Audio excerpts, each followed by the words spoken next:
ನನ್ನ ಹೆಸರು ಸುಜಾತ. ಬೂವಳ್ಳಿ ಗ್ರಾಮ, ರಾಮನಗರ ಜಿಲ್ಲೆ, ಚನ್ನಪಟ್ಟಣ ತಾಲೂಕು. ನಾವು 5 ವರ್ಷದಿಂದ ಹಸು ಸಾಕೋಕೆ ಸ್ಟಾರ್ಟ್ ಮಾಡಿದ್ದೀವಿ. ಪ್ರಾರಂಭ ಮಾಡಿದಾಗ ಬರೀ ಒಂದು ಹಸು ಸಾಕ್ತಾ ಇದ್ದೋ. ಅದರಿಂದ 4 ಹಸು ಮಾಡಿಕೊಂಡು ಆಮೇಲೆ 8 ಹಸು, 8 ಹಸುವಿಂದ 22 ಹಸು ಇದೆ. 8 ಪಡ್ಡೆ ಇದೆ ಸರ್. 21 ಹಸು ಹಾಲು ಕರೀತಾ ಇದೆ. ತಿಂಗಳಿಗೆ 2.5 ಲಕ್ಷ ಪೇಮೆಂಟ್ ಬರುತ್ತೆ ಸರ್. 1.25 ಲಕ್ಷ ಖರ್ಚಾಗುತ್ತೆ, 1 ಲಕ್ಷ ಉಳಿಯುತ್ತೆ ಸರ್. ಬೂವಳ್ಳಿ ಹಾಲು ಉತ್ಪಾದಕರ ಸಹಕಾರ ಸಂಘಕ್ಕೆ ಹಾಲು ಹಾಕ್ತಿದ್ದೀವಿ ಸರ್. ನಮ್ಮ ಹತ್ರ 7 ಎಕರೆ ಜಮೀನಿದೆ, ನೀರಾವರಿ ಜಮೀನುಗಳಿದೆ. ಸೂಪರ್ ನೇಪಿಯರ್ ಹಾಕೊಂಡಿದ್ದೀವಿ, ಮತ್ತು ಮುಸ್ಕುಂಜೋಳ ಹಾಕೊಂಡಿದ್ದೀವಿ. KMF ಇಂದ ವಾರಕ್ಕೊಮ್ಮೆ ಡಾಕ್ಟ್ರು ಸೌಲಭ್ಯ ಇದೆ. ತುರ್ತು ಚಿಕಿತ್ಸೆಗೂ ಅನುಕೂಲ ಇದೆ ಸರ್. 40 ರೂಪಾಯಿಗೆ ಬಂದು ಮನೆ ಬಾಗಿಲಿಗೆ ಬಂದು ಹಸುಗಳಿಗೆ ಸೇವೆ ಮಾಡ್ತಾರೆ ಸರ್.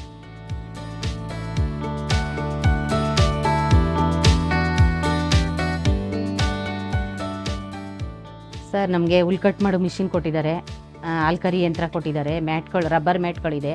ಹೈನುಗಾರಿಕೆಯಿಂದ ಲಾಭ ಇದೆ ಸರ್. ನಾವು ಹೈನುಗಾರಿಕೆಯಿಂದ ಟ್ಯಾಕ್ಟರ್ ತೊಗೊಂಡಿದ್ದೀವಿ, ಫಾರಮ್ ಮಾಡ್ಕೊಂಡಿದ್ದೀವಿ, ಮತ್ತು ಮಕ್ಕಳು ಓದಿಸ್ಕೊಂಡಿದ್ದೀವಿ. ಡಬಲ್ ಡಿಗ್ರಿ ಮಾಡಿದ್ದಾಳೆ ಮಗಳು. ಮಗ ಸೆಕೆಂಡ್ PUಗೆ ನಾನು ಹೈನುಗಾರಿಕೆ ಮಾಡ್ತೀನಿ ಅಂದ್ಕೊಂಡು ಹೈನುಗಾರಿಕೆಗೆ ಇಳಿದ ಸರ್.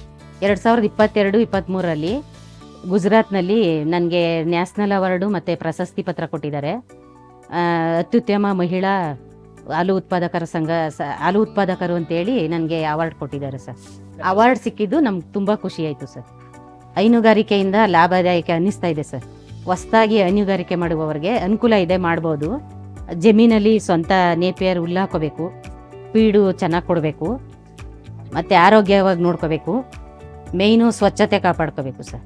ಹೀಗೆಲ್ಲ ಮಾಡ್ಕೊಂಡು ಹೋದರೆ ಹೈನುಗಾರಿಕೆಯಲ್ಲಿ ಆದಾಯ ಇದೆ ಸರ್.